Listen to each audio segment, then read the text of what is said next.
This astronaut just wanted to explore a random planet but accidentally finds a huge society of aliens. Surprisingly, the aliens are quite intelligent and hardworking, but they are afraid of one thing: the humans. Far away from Earth, there exists a planet which is inhabited with thousands of green-colored creatures. They assume themselves as the only intelligent species in the whole universe. For them, humans are giant monsters with sharp claws that eat other species' brains. They also have a cinema, and the most popular film genre is humans invading their planets. Such movies have impacted everyone's mind, and now all of them firmly believe that humans are nothing more than monsters. A little kid named Eckel loves such movies and often skips school to reach the cinema. Eventually, one day, he gets caught by his mother and dragged to the school trip to the space observatory. Today, a high school student named Lem is giving a presentation on space and the hidden lives on different planets. He displays a video of the solar system to grab kids' interest, but the projector catches fire and the planet image seems like it is burning. Seeing this, Eckel immediately says that the planet is going to be attacked by humans and they will eat everyone's brains. All the kids start screaming in fear, but Lem asks them to calm down because the universe is not scary, but really wonderful. The supervisor really likes his presentation and hires him as junior assistant curator. Lem immediately shares this news with his best friend, Skiff, and they happily walk back home. Eckel joins them as he lives right next to Lem's house. On their way, Skiff and Eckel notice a new movie poster and start jumping in joy. They invite Lem to watch the movie, but Lem says that he will not watch these kids' movies anymore. He's a professional now. Skiff gets really shocked to hear that and believes that Lem has become a zombie controlled by a human.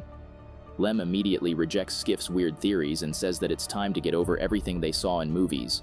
There's no zombies and no human evidence hidden by the government. Skiff doesn't agree and says that he will keep researching humans using the comic store he works in. Lem gives up and walks away with Eckel. Before reaching home, he asks Eckel to tell his sister, Nira, about the curator job. But Eckel advises Lem to do it by himself. Since they became neighbors, Lem and Nira seem to like each other, but Lem never had courage to ask her out. As soon as they reach home, Lem greets Nira and tells her about the job. He also wants to confess his feelings, but before he can do it, one of Nira's friends, Glar, interrupts them and invites Nira to join a group activity. Nira wants Lem to continue talking, but he's afraid of confessing in front of Glar and excuses himself. Nira goes away with Glar while Lem keeps staring at them helplessly. He wants to share his grief with a friend, but Skiff only babbles about weird space theories, so Lem prefers talking to his fish. Little does he know, all of Skiff's theories aren't wrong. The government is indeed hiding evidence of human existence, including hundreds of research devices sent into space. One of them is a robot assistant named Rover that is designed to help astronauts. As soon as Rover receives signals from an upcoming astronaut, it breaks out of the authority and rushes after the spaceship. Just in a while, the spaceship enters the planet's atmosphere and lands right outside Lem's house. The astronaut gradually walks out of the spaceship and marks the land with his country's flag. As soon as he looks up, the astronaut freezes in shock. He expected to find deserted land and not a family of aliens barbecuing in their backyard. The astronaut tries to run back into the spaceship, but Eckel gets in his way. In panic, the astronaut jumps over the fence and starts running in the streets. He accidentally gets hit by a cyclist and falls near the space observatory.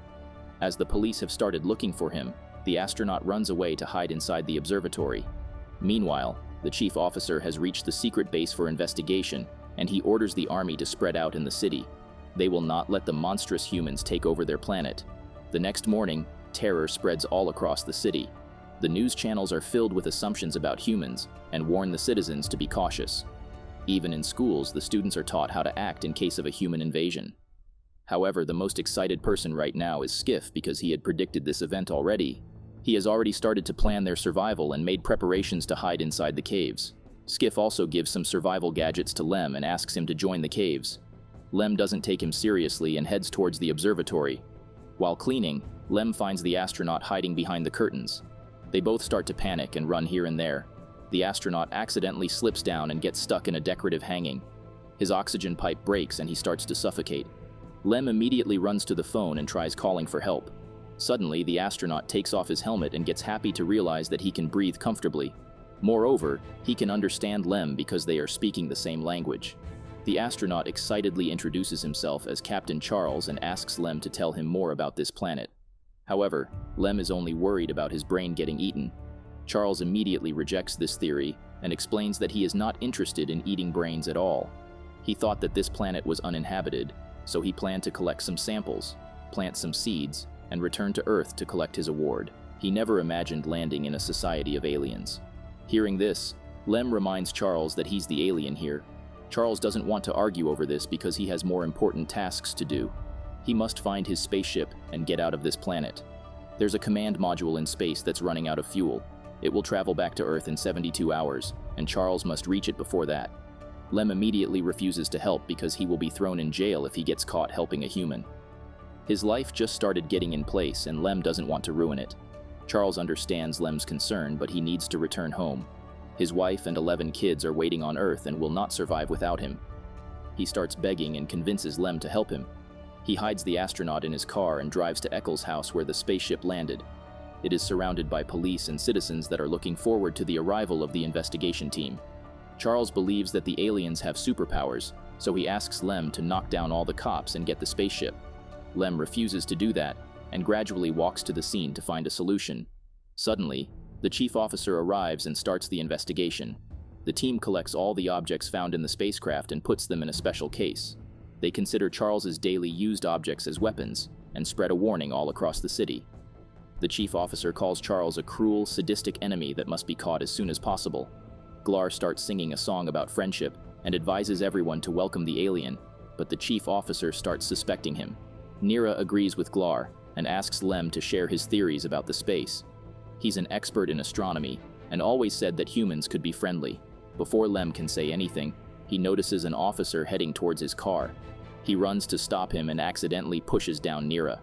Instead of talking about science, Lem asks everyone to hide inside their homes. Nira gets really angry at him, but Lem doesn't have the time to explain himself, and he leaves in a hurry. He goes back home and hides the astronaut in his room. As the spacecraft is guarded by hundreds of cops, Charles can't leave anytime soon. He starts watching the news and gets shocked by aliens' perspective of humans. They think that humans can turn them into zombies and control their minds. Moreover, the government has ordered the arrest of anyone who tries to help the human. Lem can't believe what he just heard. Yesterday, his life was perfect, and now he is the most wanted criminal. Charles still believes Lem is in a better condition because he is not stuck on a strange planet. The next morning, the chief officer visits the spacecraft again and checks the progress. He wants to capture the astronaut as soon as possible and research his body. The chief officer orders the cops to search the whole town, even if they have to go from door to door. Meanwhile, Rover, the assistant, wanders around the streets and finally reaches Lem's neighborhood. It befriends Lem's dog that helps in distracting the police officers. As soon as it gets a chance, Rover runs upstairs to the astronaut. Charles gets really happy to meet Rover and introduces it to Lem. Rover was sent to explore this planet, but its programming was limited to collecting rocks. If Rover had sent any pictures of the aliens, Charles would have never come to this planet unprepared. Suddenly, the door gets knocked again, and this time it's Eccles. Instead of getting scared of the astronaut, he starts begging for autographs. After a while, someone knocks again. Skiff arrived to tell Lem about his discovery last night. He had seen Rover on the streets, but didn't expect that Lem was hiding the whole astronaut in his room. Skiff requests Charles to spare his life, and in exchange, Skiff will suggest to him the fattest aliens to have for dinner. Lem tries to explain that Charles is harmless, but then someone knocks again. The police officers have arrived for a routine check. They start to panic on seeing the astronaut and beg him not to hypnotize their brains. Realizing how scared they are, Charles gets a clever idea. He pretends to hypnotize the officers, and they start assuming themselves as zombie slaves. Charles orders the officers to give them a ride so they can escape the neighborhood. Lem plans to film a video of Charles proving that he's harmless. Once the video is broadcasted live and everyone gets convinced, Charles can safely fly back home. Charles likes the idea, and they all head towards the comic store. It's a safe place to carry out their plan. Meanwhile, the chief officer chooses Lem's house as their headquarters and wants to meet all the residents. When they don't find Lem, the chief officer calls the research professor to investigate Lem's room. The professor finds Charles's chocolate wrapper and calls it a warning letter. Seeing this, the officer concludes that Lem has been kidnapped by the astronaut who has turned him into a zombie. Meanwhile, Lem is sitting quietly in the comic shop thinking about Nira. He shares his feelings with Charles, who offers to teach him some flirting skills. Instead of being shy, Lem should confidently make a move on Nira. Lem doesn't respond to the advice and goes out to find a reporter. They need to make the broadcast before the officers catch them. On his way, Lem finds Nira and decides to try Charles's flirting tips. As soon as he greets Nira, she starts complaining about how Lem didn't take her side. She always thought that they were a good match, but now she doesn't want to be with Lem. By calling the humans as monsters, Lem proved himself a person who believes in whatever he is told. Instead of explaining himself, Lem starts doing whatever Charles taught him. Nira immediately gets disgusted by him and pushes him down. She walks away with Glar while Lem keeps regretting his behavior. Meanwhile, Charles is having a playful time with his alien friends, while Rover is enjoying the stone rain. Coincidentally, the media reporters reach the comic store by themselves and start recording Charles secretly. The astronaut has no idea of being filmed and continues to act like a cruel enemy just for fun. His video gets broadcasted all around the planet and everyone assumes that he's telling the truth. Lem sees the broadcast too and rushes back to the comic store. The army officers reach there as well, so Charles escapes through the back door along with Lem. They drive at full speed but eventually get surrounded by the officers. Charles and Lem jump out of the car and hide in a tea party, but the officers find them again. Luckily, Rover reaches there in time and distracts everyone. Charles and Lem succeed in escaping, but Rover is caught by the authorities. The chief officer has locked up poor Rover and threatens it to reveal Charles's location. Later that night, the spacecraft gets picked up by the authorities as well, and they plan to take it apart for study. Charles keeps staring at everything from afar and regrets his whole life. His fellow officers only explored the Earth, and he was declared a senator for life. Charles explores the whole universe, but in return, he is stuck on a stupid planet. Lem asks the astronaut to mind his language, because this stupid planet is Lem's home, which is ruined by Charles. He wants back his life no matter how. Once Lem calms down, he takes Charles to the observatory but finds his boss there. Lem has no other option besides kidnapping the boss, and that's how he loses his dream job as well. Lem gets really angry and asks Charles to eat his organs because he doesn't want this miserable life. Saying this, he sits down in a corner and stares at the sky. Charles points at a tiny red star and calls it the sun around which the Earth revolves. Just like this one, there are billions of more galaxies. Lem gets really shocked to hear that because he never thought that the universe was so big. All he studied so far is a lie. Unlike Charles, Lem never got anything right. However, Charles thinks the opposite. He got so far in his career just because of his good looks. Otherwise, he can't even fly the spaceship. It runs automatically. But Lem is different. He risked his life to help a stranger from another planet. His kind deeds are the righteous thing he did. Therefore, Lem should be proud of himself. Hearing this, Lem gets encouraged and wants to help Charles reach the spaceship. For this purpose, they need to find Rover because it's the only way to locate the spaceship. Being on the red list, Lem and his friends can't wander around the town, but Lem has a solution for that as well. Tonight, a new movie will be released and all the fans will be dressing up as astronauts.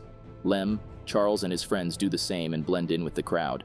Unfortunately, they get picked up as the finalists of a dressing competition and get dragged to the stage. Charles enjoys the cheers and starts dancing along with Lem. Meanwhile, Rover has escaped the authorities again and reaches the cinema. Charles gets excited to see it, but he doesn't know that the chief officer is using Rover as bait. The officers surround the whole area and capture Charles, but Lem starts shouting that the astronaut is harmless. Everyone believes Lem is being mind-controlled, so Charles gets an idea to save the boy. Before giving himself to the authorities, Charles pretends to release Lem from slavery. He says thanks for everything and asks Lem to enjoy his life. Charles is going down anyway, but he doesn't want to drag along his friends. Lem feels really bad, but he agrees to the officer to save himself. Charles and Rover are carried to the secret Base 9 while Lem is being honored for his bravery. Everyone gathers to cheer him up like he wished, but Lem is still not happy. He regrets leaving Charles alone in danger. Lem grabs the mic to explain how vast the universe is, but this reminds him of the time he spent with Charles. He leaves the ceremony and gets in the car. He must rescue Charles.